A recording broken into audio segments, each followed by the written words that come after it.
Wow, it's amazing. Woohoo! I just spilled coffee all over myself. Okay, take two. Let's try this again, and let's not spill coffee on ourselves this time. So, my name is Eddie the Fun Player. In this video, I will catch you up on what's been going on. I'll go over a session I played recently at DGAF's Like Poker Show at Lucky Lady, and I'll show you some of the interesting situations that happen in a poker game. Okay, so how's it been going? Let's just say it hasn't been going great. I am down for the year, and my most recent session was a 2-3 game, which is, low stakes. We do play a little bit deep, so it plays a little bit bigger than advertised, but I lost $3,800 in a 2-3 game, which is a big loss. And you can see here, I'm rebuying chips while my opponents are stacking and counting theirs. So obviously I'm putting more money on the table while players are winning. So I recently played a session at a private poker game at DGAF's Live Poker Show at the Lucky Lady Casino in Gardena, California. I put the lineup together like I do every Friday, so I am familiar with the other players, but that does not mean that I will win. Poker is a skill game, but there's a lot of luck involved. Just because you have the best hand when the betting is over, it doesn't mean you will always win.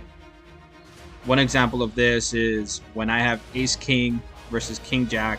We get all the money in before the flop. We run two boards, and as you can see, our opponent hits a Jack on the very last card on the second board, and we end up tying or chopping.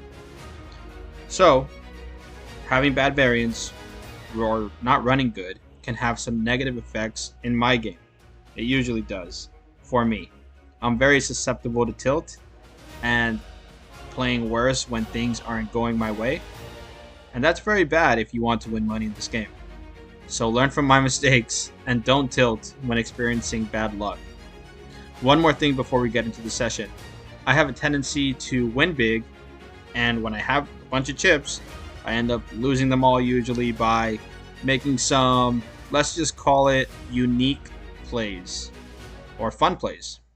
So right away, we start off the session by winning a hand versus Clarence. I consider him to be a very good player who's capable of putting his opponents in tough spots, making good bluffs, and getting paid when they actually have a hand. Even if I lose this hand, I'll be able to play more hands with, him, and that's good. You want to play poker with people who are going to give you lots of action, because you look at the flip side of that. If somebody is just sitting at the table waiting for premium holdings like a good pocket pair like pocket jacks or tens, aces, kings, it feels like they're going to play one hand an hour. And if you choose to call them with a hand like 6-4 of clubs, in general, if you're mostly going to lose, and you might not get to play with that person again for at least another hour. At least me personally, I give more action to the players who tend to play more hands, and I give less action to the players who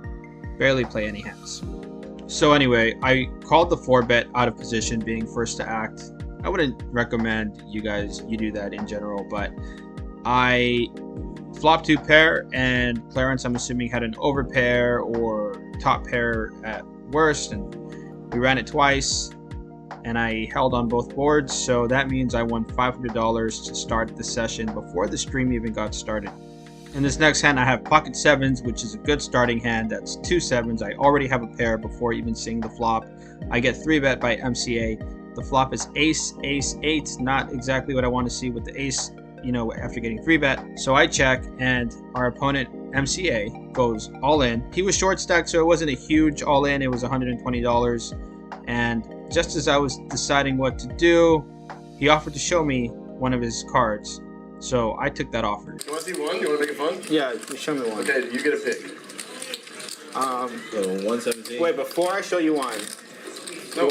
you want to know what I have? Okay. I have pocket sevens. Okay. Do you still want to show me one? Yeah. Okay. All right, mix them up. All right, mix them up. Left. This one? Yeah.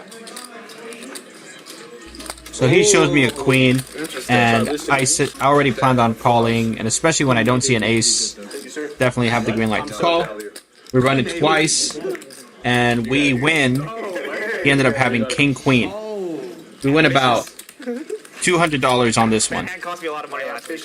So once again, I find myself in a hand versus Clarence. I raise $25 on the button. That's in position. Position is good. I have ace-7 offsuit. And he 3-bets us to 80. So I make the call because we are kind of deep enough, I think, to maneuver post-flop. So the flop is king, queen, 7. So I flop a pair. I think a pair is good some of the times versus some of his holdings. So he bets 50. It's a small bet. I see people do this a lot out of position, but also I expect an aggressive player like Clarence to be betting this flop all the time with a lot of his hands. By the way, during the hand, I took note of what Sar said. I took it as a reverse jinx, and that might have helped in my decision making as well. Listen to what he said. Yeah. I feel like Clarence is the top chicken player in America. That's definitely not true. I haven't seen you lose a hand yet. So I call, and on the turn I get an ace. So now I have 2 pair. Of course, I'm losing to ace king, pocket kings, and pocket queens, and ace queen. However, I have 2 pair. That's a strong hand. So when Clarence bets 125, I make the call. And on the river is the jack of diamonds. So a straight is possible. Clarence gets to go first. You know, the pressure's on. The pot's big. Did he make the straight, or is he bluffing? Or is he betting a hand that's better than ours that's not a straight? Well, he goes all in, and we call because, frankly, we have a good hand, I think. And we win this one. So in this hand, we win about $600, and Clarence was not happy. You know I can fold that. You can absolutely fold that. Speaking of unhappy players, this next hand made Sar an unhappy player. He went all in for $250. I had $25 invested, but I looked down at my favorite hand, 8-5 offsuit. So I obviously go all in to make everybody else fold, and we run it twice between the two of us. Sar has ace-queen offsuit. I have 8-5 offsuit. Check out the run out. Oh my god! Wait, so what does that mean for the game's rigged? You fucking rigged. Yeah, that's what So things are going well for us, but we've been here before. We've been up a lot in a session, and we lose everything. Rebuy, lose more. So what's going to happen? Will we continue to win more, or will we lose everything? So in this next hand, Sar folds, I fold, Clarence folds, MCA folds. Winston thinks about... He looks like he's thinking about battling, but he folds. And Luis also just decides to fold, which means Alex gets walked. And look at his expression. He's like, what's going on? This is supposed to be an action game. At least that's what I read it. I said, you know what? There's going to be no walks in a game that I put together, so I know what I have to do.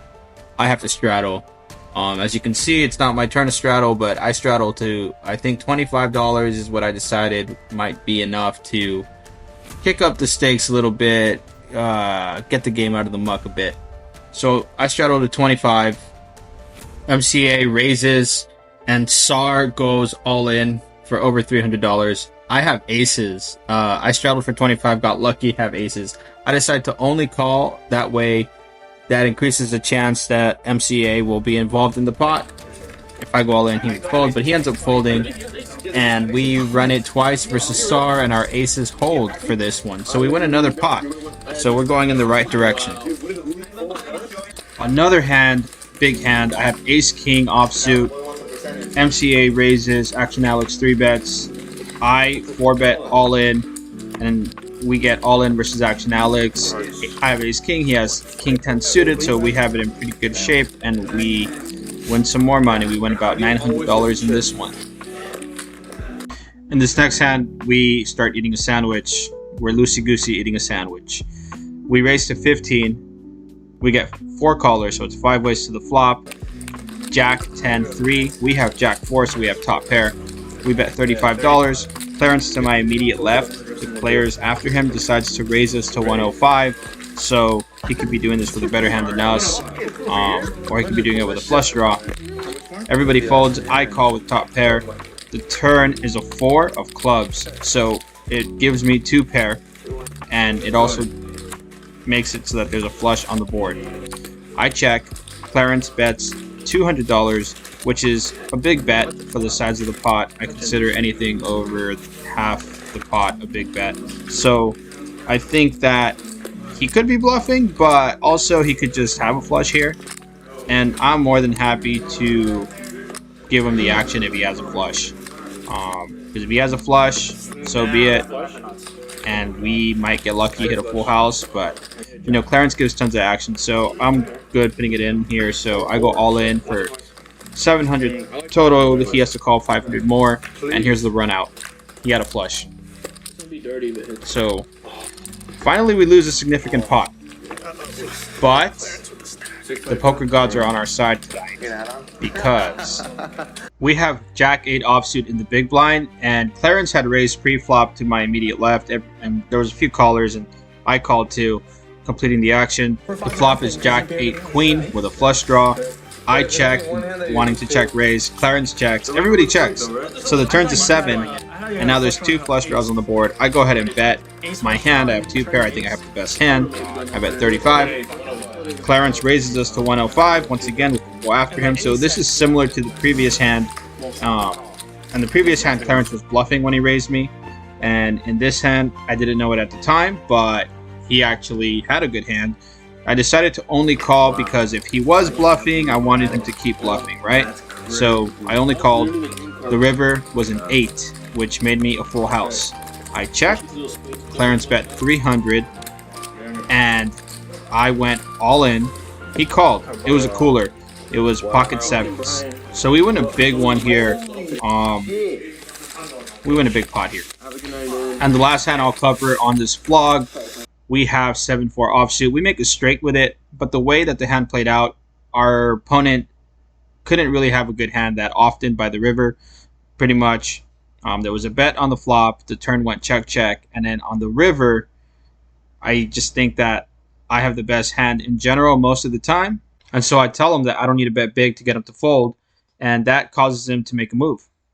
I don't think your hand's that good, so no need to bet big. Bet. 340? Raise it up. 340. But I'll call you. I have a straight. Yeah, I'm pretty sure. People in the chat asked me why I didn't go all in on that river. I just didn't think I was going to get called by something worse. I thought the best hand he could have is like a 5 that he rivered. But even then, I don't think they're going to call me on the river anyway. But I could be wrong. Also, I just said this on the stream too. I won a lot already. Didn't necessarily need more. And that's the nature of private games. Sometimes you let your foot off the gas pedal in certain spots. So yeah, thanks for watching. We can do a graph update. I'm still down, but with that session, that was a nice win. Headed in the right direction.